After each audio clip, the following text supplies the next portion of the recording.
What's going on, guys, and welcome back to another video, and welcome to your daily news report for Saturday, May 28th. So here's what's going on right now. First off, senators are talking about stimulus, and I'm not talking about stimulus checks. I'm talking about stimulus that would actually stimulate the economy.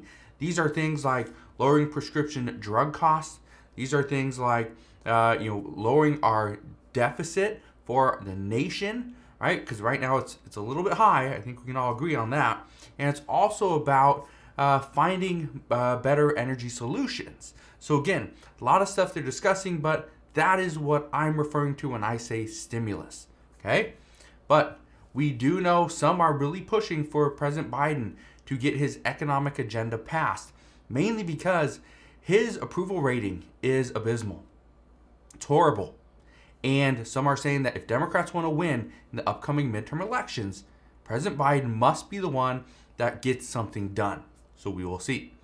We also are going to talk about how consumers are turning to credit cards. And let me know in the comment section below, are you using credit cards as well to pay for everyday expenses? And the last thing we're going to discuss is how Medicare premiums are going to decrease simply because Medicare overcharged for their Alzheimer's drug. So we'll talk about that at the end of this video. All I ask is if you can spend 2 seconds, go ahead, hit that like button. It really does help out the channel. So let's get right into it. Here's what we know. This is what's going on. Senator Joe Manchin and Senate Majority Leader Chuck Schumer, they have been quietly talking about President Biden's economic agenda. And the three main pieces to this economic agenda are very simple. There's a tax revenue provision. There's a provision for lowering prescription drug prices. And the third one is climate spending. Those are the three things. Now, a lot of people are somewhat upset. Some say that they wish that they could be in the negotiations as well, and they want to be a part of it. But what we know is the reason why there's just two people discussing this. Senate Majority Leader Chuck Schumer as the leader, obviously he needs to be in it. And the second person, Senator Joe Manchin, is the only one that's really opposing the bill. But what's being said is that both senators have been very quiet about the negotiations because they don't want to overpromise and underdeliver. But at the same time, they don't want outsiders getting involved in their negotiations. And again, although Democrats say they're not very happy that these negotiations are being held very privately, they say they are glad that Senate Majority Leader Chuck Schumer is taking on this role because they don't want to waste their time negotiating with somebody that doesn't want to pass a bill. So we'll see what happens there. But here's one thing that has been made very clear. This bill, which used to be under Senator Bernie Sanders, was like a $3.5 trillion bill.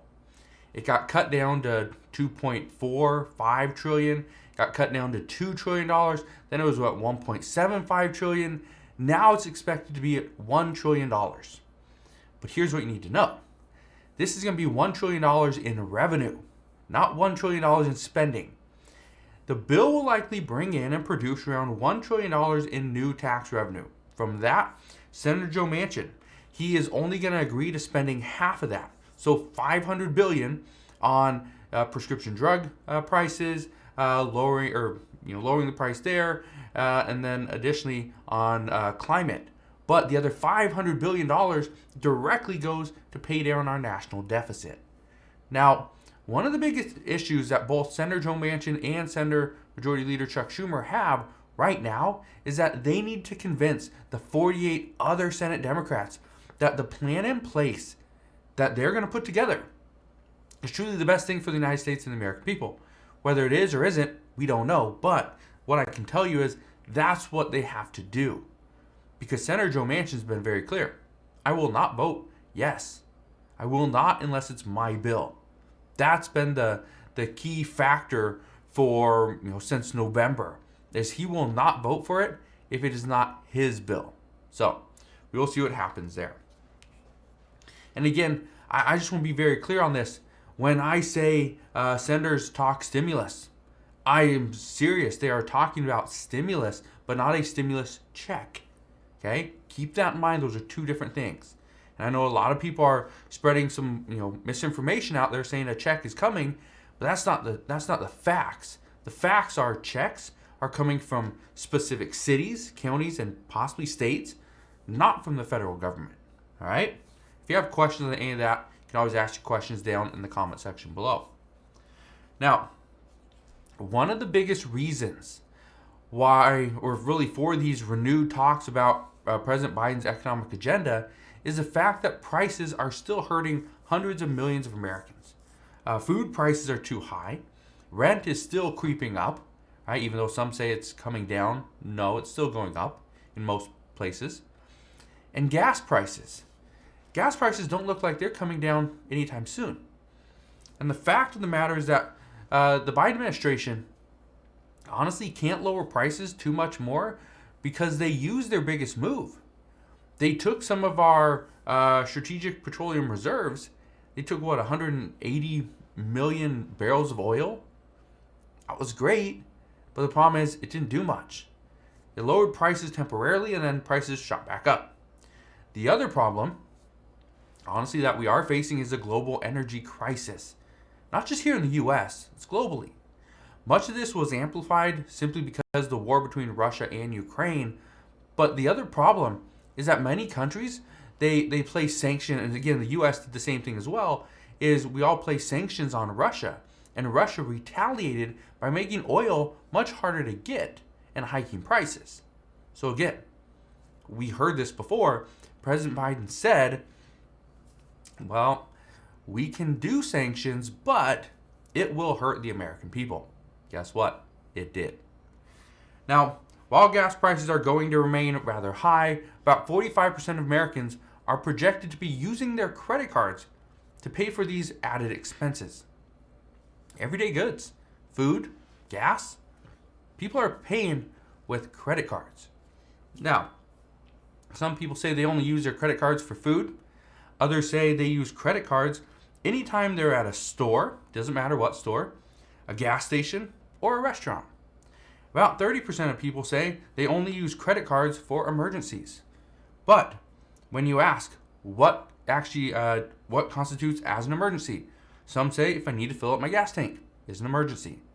Others say something like an emergency expense like a car part that they just didn't account for. So again, things like that. But again, let me ask you, are you using credit cards right now to pay for anything?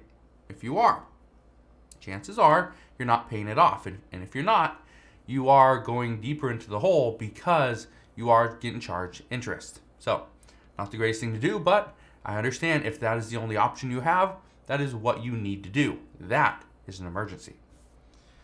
Now, do you have some good news regarding Medicare? Medicare announced just the other day that Medicare recipients will get a premium reduction, but in 2023. Not now, in 2023. The reason for this is simply because the Health and Human Services said they overestimated the cost of the new Alzheimer's drug. This year, Medicare Part B premiums jumped $22, and they went up to $170.10. Again, this was due to the cost of the Alzheimer's drug, but the price of Medicare Part B should have been $160.40. Okay, so almost a $10 difference. And due to this roughly $10 difference, this is going to be reflected on 2023's premiums. But here's the thing. A lot of people say, well, if you overestimated the cost, why don't you just bring it down to $160.40 now? We still have an additional, 6 months left? Well, that's not what they're going to do. They're just going to wait until 2023, and then they will adjust the premiums then. So it's good news for you guys that do participate in Medicare Part B in 2023, but for those of you that are doing it right now, well, you still have to pay a little bit more. So some light at the end of the tunnel, but again, it's a little ways out. But again, that's what we know at this time. As always, as I know more, I promise I'll come back on and share all latest news and updates. Again, just want to thank you guys for watching. Have a wonderful rest of your day. Consider subscribing, and I'll see you guys on the next one.